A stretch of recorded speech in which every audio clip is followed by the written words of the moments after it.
I'm Claudia Black, and today I'm going to talk about anger. Anger is a great topic because many of you are already PO'd at just having to watch this video. You're wondering who it is I am and what I could possibly know about your life. You're angry with these circumstances, so you may as well be angry with me too. Others of you are very politely open to this experience, not particularly identifying with being angry or needing to look at your anger. It's possible that you're the angriest of all. For some of you, anger is what you've known your whole life. And for others, you've worked very diligently to deny any anger. We all experience anger, from annoyance to irritation, to frustration, to rage. Anger is a natural emotion that we as humans have made very complex in the ways in which we mask and express it.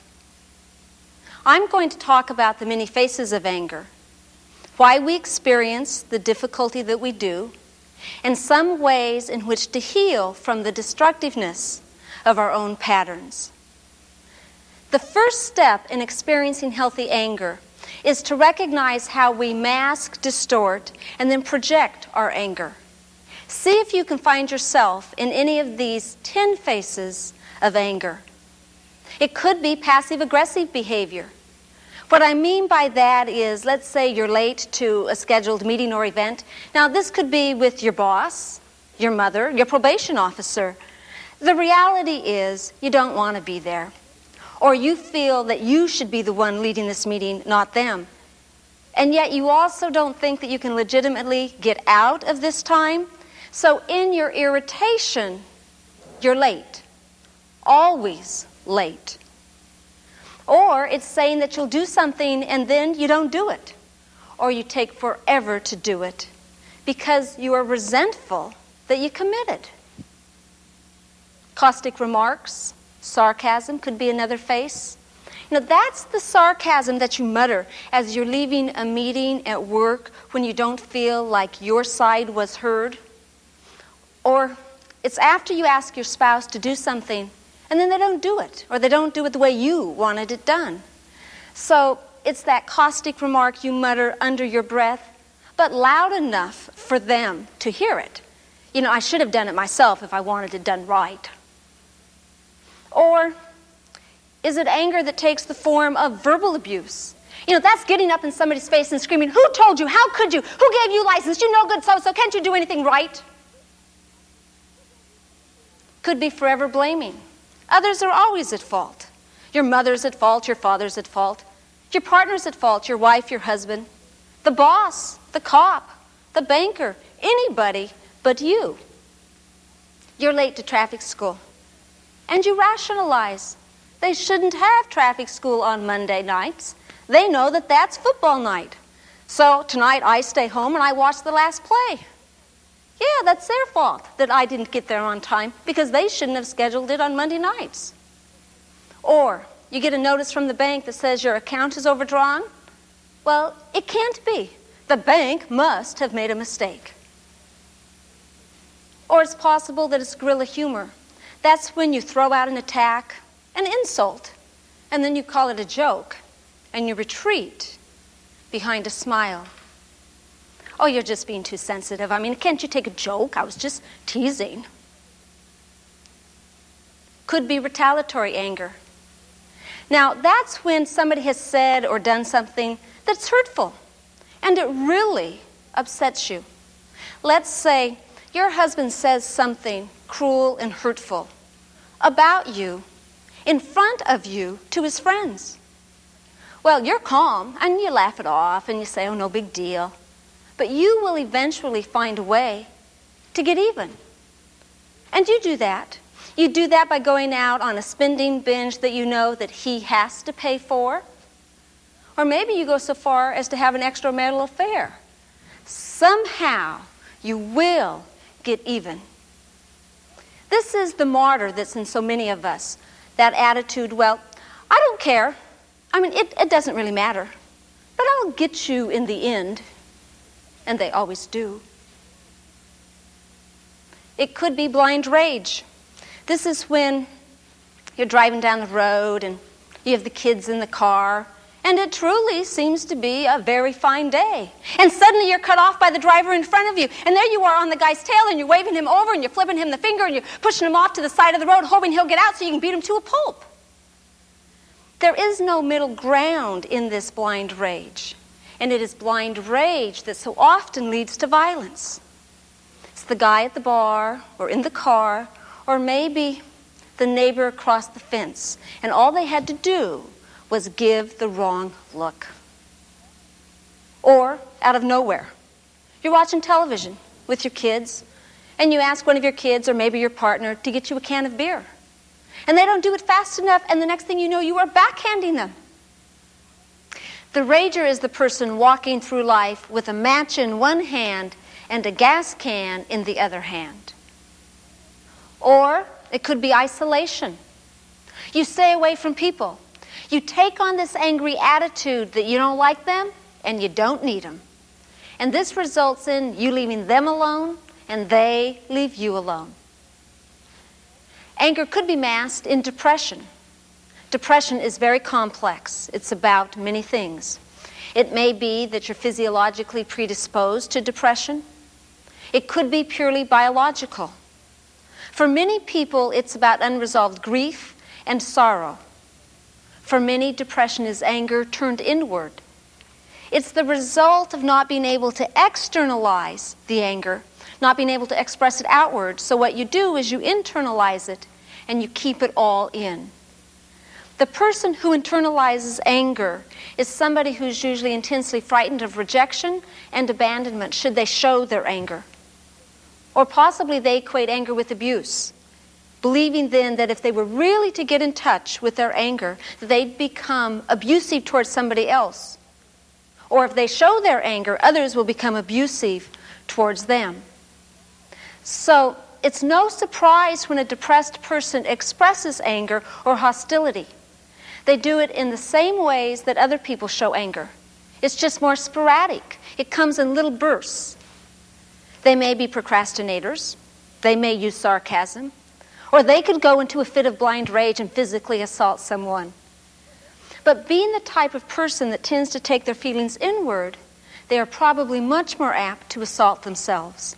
For example, they would do that in acts of self-injury where they might cut themselves with a razor blade or the back of a paperclip, or maybe burn themselves with a cigarette or a match. It could be repetitive accidents. The ultimate, though, is suicide. Anger is often a medicator. When anger is just too overwhelming for many people, they learn to self-medicate, and they do that by using alcohol, drugs, food, compulsive behaviors such as compulsive exercise, work addiction, compulsive sexual behavior, or compulsive spending. Then this results in a squirrel cage effect where we use a medicator to numb our pain. But now you're going to have the consequences of very often addictive or compulsive behaviors put upon already existing anger, which for many people will only fuel greater anger and self-loathing. The 10 faces of anger are the result of pain and suffering and tend to only create more pain and suffering. But let's get another perspective. First of all, in and of itself, anger is not wrong or bad. It is the expression of anger that can be wrong or bad. Anger is a natural human emotion. Now, the positive aspects of this picture are: anger is a natural human emotion. Anger signals that something is wrong. Anger tells us that we have a need. It is a cue. It is an indicator.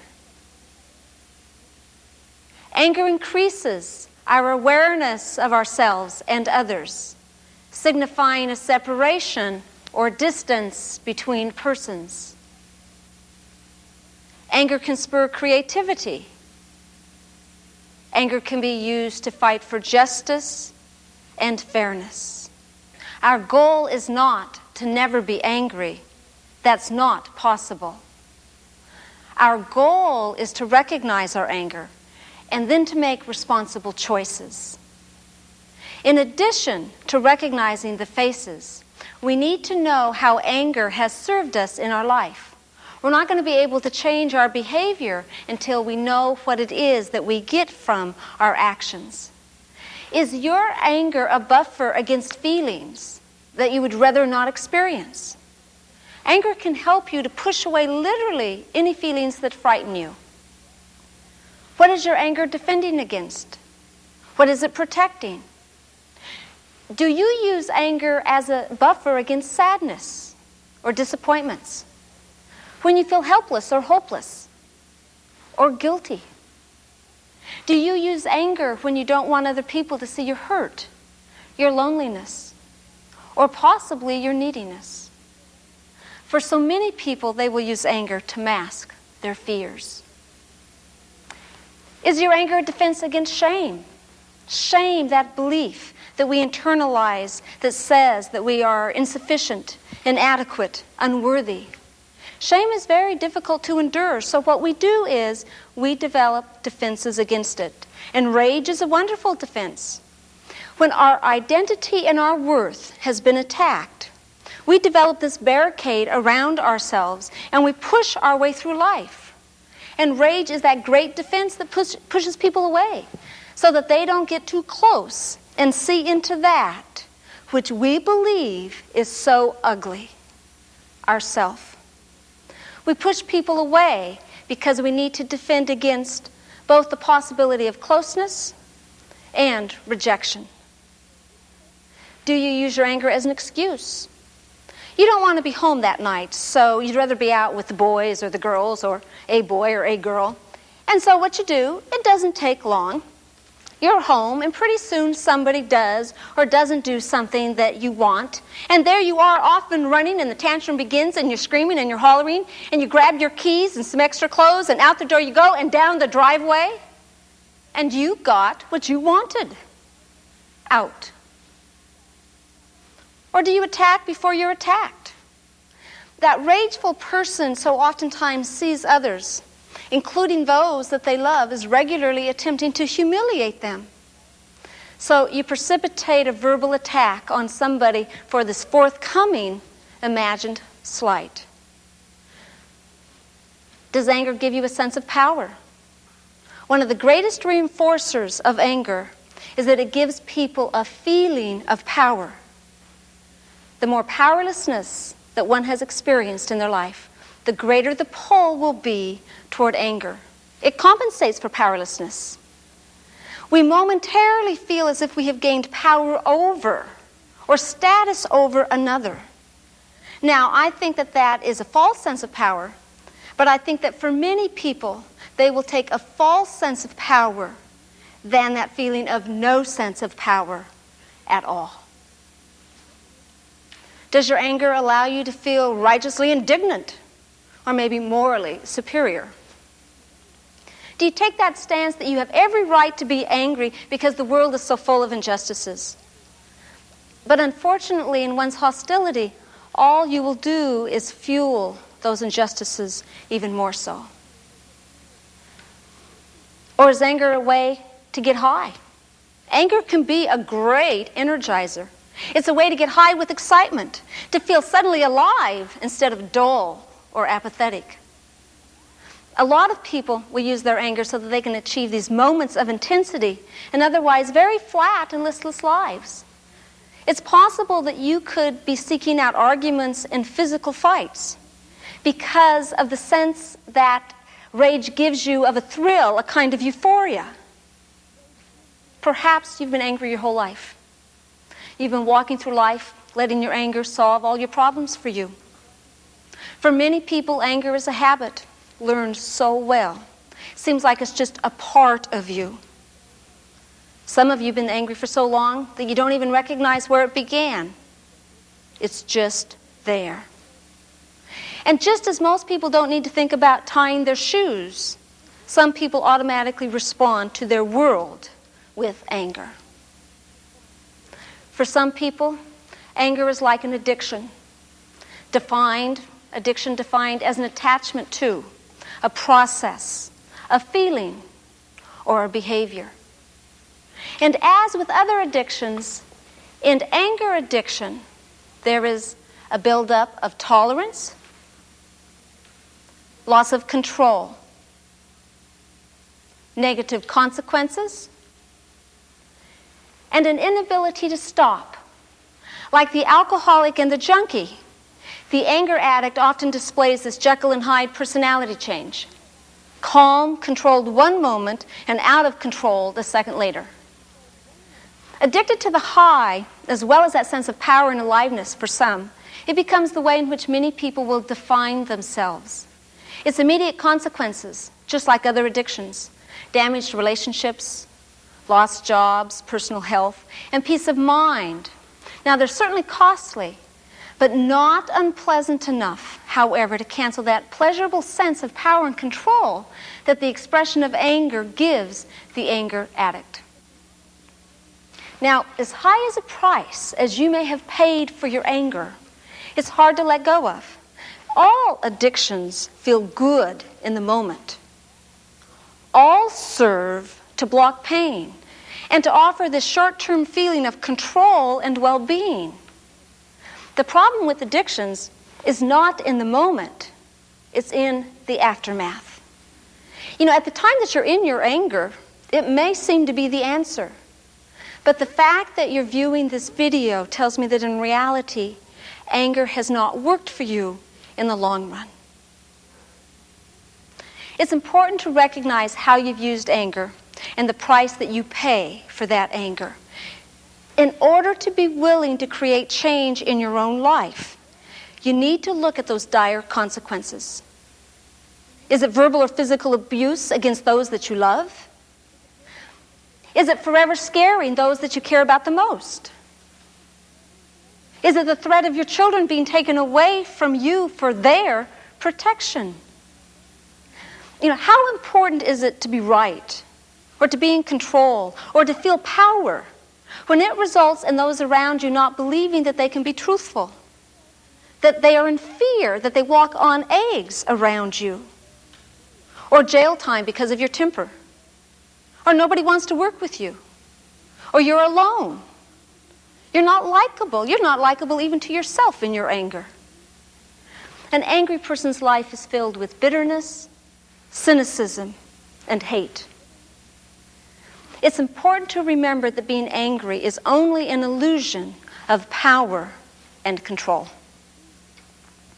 Now, by learning to redirect anger and to tolerate uncomfortable feelings, to deflect imagined or real slights, you are in fact more in control and experience more power. Only we have the power to change ourselves. And it is our anger that gets in the way of our life. It's our belief system that's going to set us up to be distrustful, defensive, guarded, maybe even hostile. As an alcoholic addict surrenders to the fact that they are powerless over their drinking and that their life has become unmanageable, the person whose anger is hurtful needs to surrender to the fact that their belief system, beliefs such as, people are out to get me, you can't trust anybody, take advantage of them before they take advantage of you, I can't do anything about my anger, it's just me. It's those beliefs that will create crisis and hostility in one's life. Now, in order for change to occur in both our belief systems and in our behavior, I would like to suggest the following 7 steps. Variations of these steps have proven invaluable in self-help programs, and I think that they can work for you. Many of you will find them familiar. Step 1, admit that we are angry and our lives have become problematic as a result of the destructive and unhealthy expression of anger. Step 2, demonstrate a willingness to do something about your anger. Now, if you hedge here, maybe you need to think back to the price that you have paid for your anger. Is it in the form of an eating disorder, jail time, no relationship with your children, or a divorce? Step 3. Take a personal inventory of how anger has affected your life. And I'm going to suggest a written chronological inventory, beginning as far back as your memory allows. I want you to identify the times you were angry and what you did with that anger, from denying it to screaming to possibly even hitting another person. Step 4. Using this written inventory as a tool, admit to yourself and to another human being, and that can be a friend, a therapist, a sponsor, a minister, how it is that you have been hurtful with your anger. Hurtful not just to others, but to yourself as well. Step 5. Make a written list of those that you have harmed, yourself included, and be willing to make amends. Step 6. Make direct amends to such people whenever possible, except when to do so would injure them or others. Now, when we make amends, we do so as a part of our being accountable for our own behavior. This is not about changing them so that they're going to like us better or be more loving towards us. So don't go into this with expectations about them, but really an expectation that you need to do this for you. Amend making is often in the form of verbal or written apology, but I think that just as significant is in the change of behavior. While we may sincerely want to change our behavior and hope to do it differently than how we've been doing it in the past, such as using retaliatory anger or blaming behavior, many times we don't have the skill to do it any differently.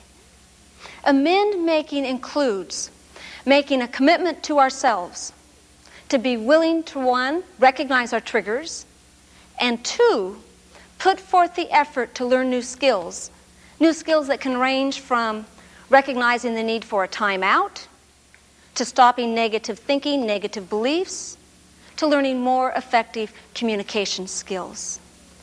That is what's going to give you a choice. And finally, step 7. Continue to take a personal inventory of whether or not you are angry, and when you are, promptly admit it. What you do is you take a spot check inventory. Take a few minutes every day to touch base with yourself, allowing yourself the opportunity for self-honesty. You will ask yourself, am I angry right now because I'm feeling threatened? Is my anger a defense against fear? Am I masking sadness with my anger? Am I swallowing my anger because I'm frightened of other people's disapproval? By taking time out for a personal spot check, you have the opportunity to catch yourself in the masking or the distortion of your anger, and then consequently ascertain what you need to do that will be helpful, not hurtful. Many of you have recognized that the 7 steps offered here were created from the wisdom of the 12-step programs of Alcoholics Anonymous and Al-Anon. The 12-step programs are based on a spiritual foundation, and I encourage that you too be open to the comfort and to the support of a spiritual program. Please remember that the process of change and healing is just that. It's a process, not an event, and it takes time. As I close, I'd like to say, it's my hope that we will all become more tolerant and forgiving with others, and that we will all become more tolerant and loving with ourselves. In our humanness, we have been less than perfect, and in some cases we have been terribly imperfect. But do not discount your positives, nor do you need to magnify your flaws. We have often arrived where we're at today because our entire lives, for so many of us, have been about reacting, surviving, and being vigilant to the outside forces. Today, you get to determine whether or not you would like to change course in how you live your life. It's easy to think that somebody else is at the helm, but it's you. This is your chance, and these 7 steps give you that opportunity. Thank you.